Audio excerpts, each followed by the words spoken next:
Ira Villegas, bronze medalist para sa women's flyweight division ng boxing ngayong 2024 Paris Olympics.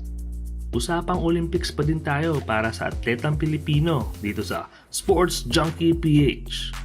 Huwag kalimutan mag-subscribe para updated ka sa sports happenings.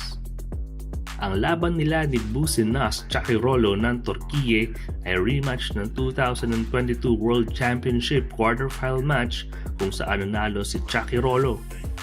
Hindi man muling nagtagumpay si Villegas kontra kay Chakirolo sa kanilang semifinal bout ngayong Olympics, isang karangalan pa din ang binigay nito para sa ating bansa.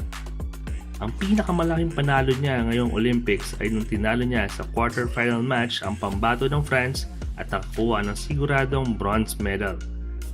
Ang pambato din ng Pilipinas para sa men's 110 meters hurdles event na si John Cabang Tolentino ay hindi na din nakasali sa repechage round nito dahil sa injury. Sa Instagram post nito, humingi siya ng sorry at pasasalamat sa lahat ng sumuporta. Nagtapos na din ang karera ni Lauren Hoffman na pambato natin sa 400 meters hurdles kung saan naging pampito siya sa repechage round nito. Sa tingin ninyo mga ka-sports junkie, makakabalik kaya sa 2028 LA Summer Games ang mga atleta nating ito? Masungkit na kaya ni Villegas ang gintong medalya sa susunod? Comment down below para sa inyong opinion.